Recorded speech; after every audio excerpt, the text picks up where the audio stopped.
What is going on, everybody? It's the Bronx. We're here for our Monday Night Raw review for June the 13th, 2022. The only one match being announced at the beginning of the show before the show started was Elias versus Kevin Owens. We also had a women's Money in the Bank qualifier with Piper Niven and Nikki Trash versus Alexa Bliss and Liv Morgan. Also had the men's get a Money in the Bank qualifier, and someone actually qualified with Seth Rollins versus AJ Styles. We hear from the new version of the Judgment Day, even though I just don't see this thing lasting, and we'll talk about that here in a bit.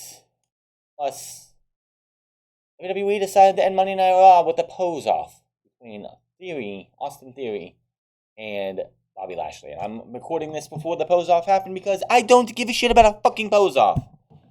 So let's start the show here. Miz comes. They have Miz TV. He has Paul Heyman. They talk about Money in the Bank, but Paul Heyman wants to talk about this Friday and the fact that Matt Riddle gets a championship match on Friday.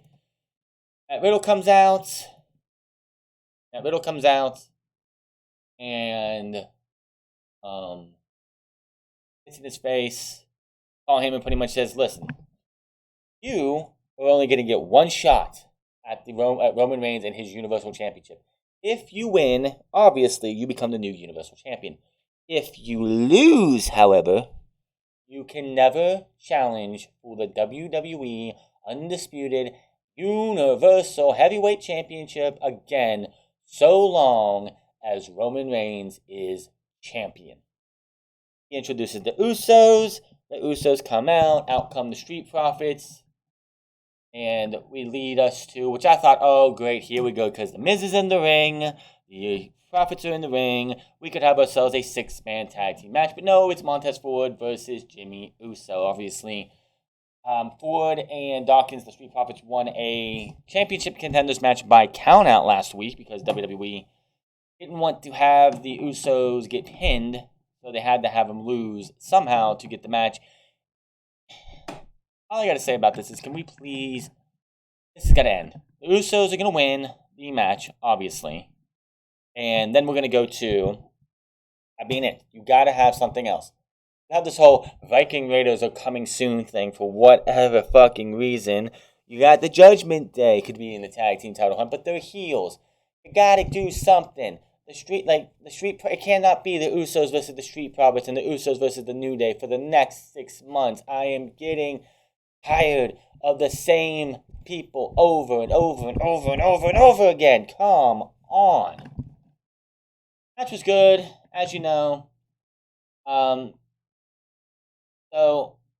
rolls out of the ring to the apron. Usos follows him and tries another suplex, but Ford fights out and hits a jumping kick to the head. Ford tries for a suplex, but Uso blocks and pushes Ford into the ring apron. Uso charges down the apron, but Ford moves and Uso crashes into the ring post. Ford goes for the top rope and tries for a superplex, but Uso pushes him off. Ford recovers and leaps to the mat.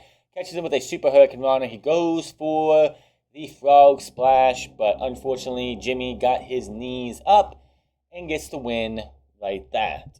So, surprisingly, an Uso could win a singles match, a non-title match, on television. Colored me shocked, because the whole time you had RK Bro and the Usos battling over who was going to become the Unified Tag Team Champions. The Usos were losing every match. They lost tag team matches, they lost single matches against these guys. They were losing everything. So that was that. We see Seth Rollins backstage getting prepared for an interview. We get a video package showing Rollins attack on Cody last Monday night. Good on them. Backstage, you see Rollins sitting with Kevin Patrick. The interview is up next, but first we get a commercial break. Back from break. Patrick interviews him and asks if Seth has any remorse. Seth says Rollins is a virus and he has been playing the WWE since WrestleMania. Rollins says he had to take matters into his own hands. He says Rhodes has become a danger to himself because he wanted to compete in Money in the Bank with a torn pectoral muscle. Rollins says he has no remorse. He takes pride in what he did. Then Patrick asks, what's next? What is next? Ooh, that's a really good question. He talks about how he has probably, and this is no denying, the greatest Money in the Bank cash-in of all time. And this year, he wants to top that, so he wants to get into Money in the Bank. and that AJ Styles, his opponent for tonight, is not on his level. All of a sudden, AJ Styles comes in, clocks him, and says that one was for Cody, and walks off. So out comes Dana Brooke, as she's going to go against Becky Lynch once again for the 24/7 championship, and then we're told there will be a pose down between Austin Theory and Bobby Lashley. I don't give a shit. Becky Lynch makes her entrance, and she just looks like she's a zombie. She just looks like she is dead. You could look into her eyes and see no soul. That's what she looked like right here. Go straight after Brooke and stomps away in the ring. The bell has not rung. She throws her out of the ring and goes after her. She throws her into the barricade, slams her head into the announce table, demands a microphone. She says she has a lot of anger and rage. This isn't about the 24/7, your precious little 24/7 championship. You can keep that. This is about the disrespect she's been shown after she forged a path of greatness for every single person to come through and follow. Which, by the way, the crowd was chanting from Becky when she came out here to have this match with her. So I think the fans still want to cheer Becky Lynch. I don't get why they want to try and make this woman a psychotic heel when everybody wants to cheer Becky fucking Lynch. Says she was robbed last time she was in the Money in the Bank match. She says this year is her year. Throws down the mic to go after Brooke. But Asuka's entrance interrupts and Lynch goes right to the ring and Asuka sprints down. They trade shots in the ring. Asuka takes her down with a shoulder tackle and series of strikes followed by a German suplex. Lynch retreats up the way, and next week it has been announced that these two will be in a Money in the Bank qualifier. And there were 6 silhouettes. Okay, there were 5 silhouettes plus Lacey Evans when the show started today. We have 2 other ones now. So I had to sneeze a little bit.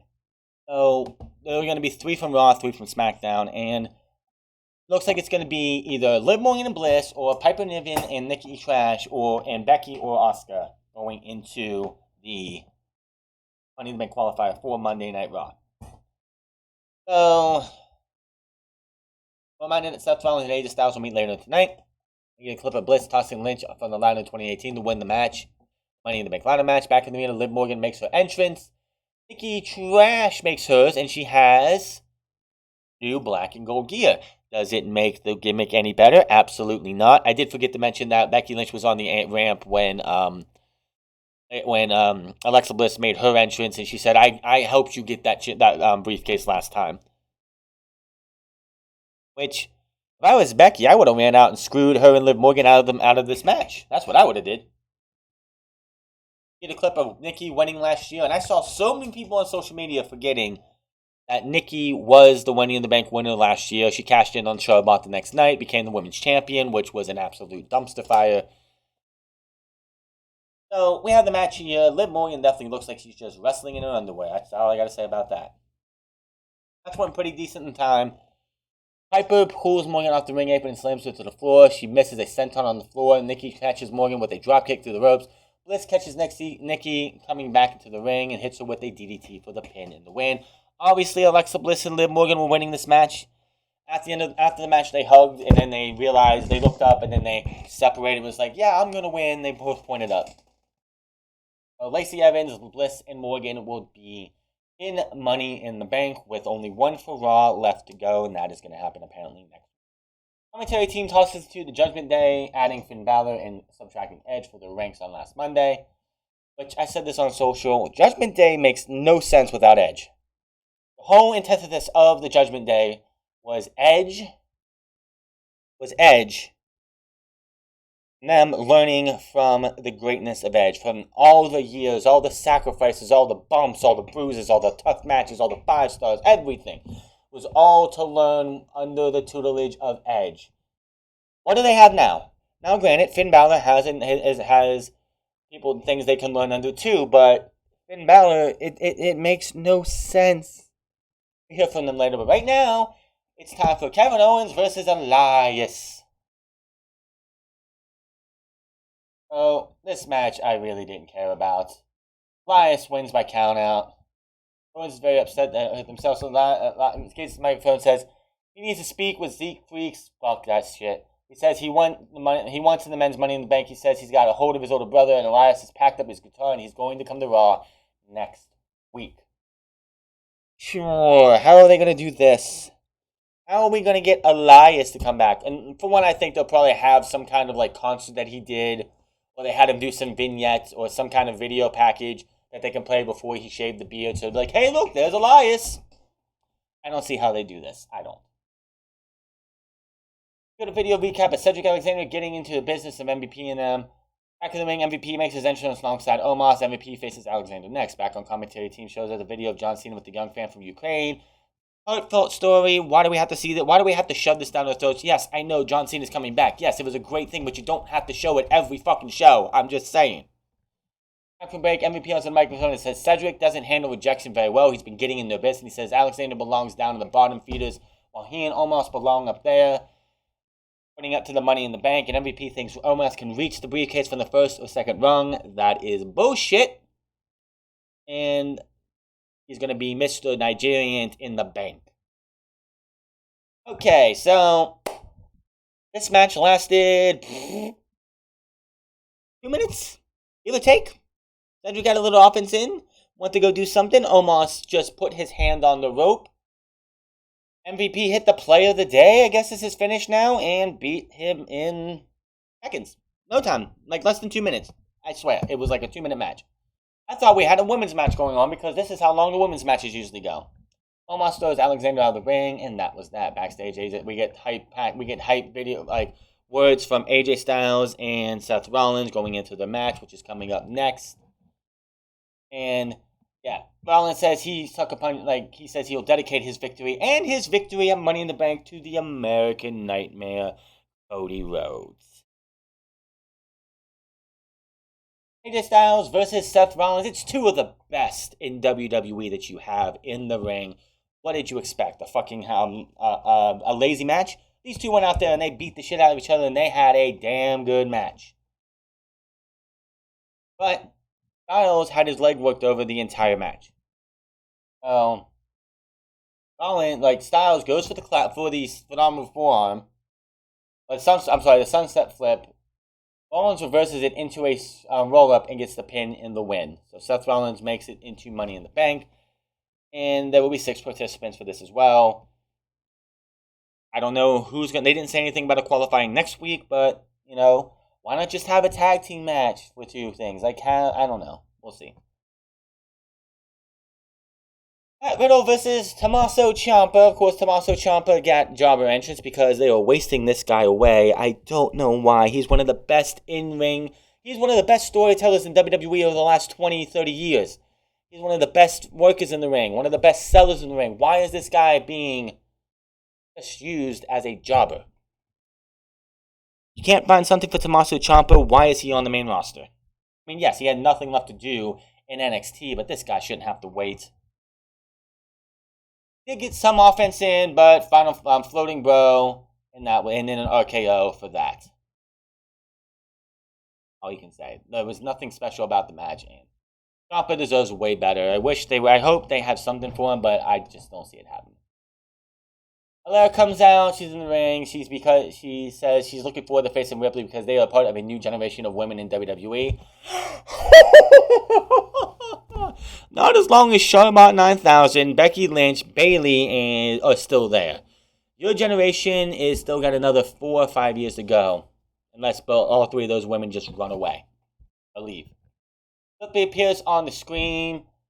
Says the Judgment Day speaks through its actions. Finn says they are tired of playing nice and taking orders. That's why they ousted Edge. Damian Priest says Edge had the right idea when he started the Judgment Day, but now they are all equals. Tell that to the last group who formed when they said that they were all equals, and they were a bunch of losers. Oh, what was that? What was that group called? Oh yeah, that's right, The Core.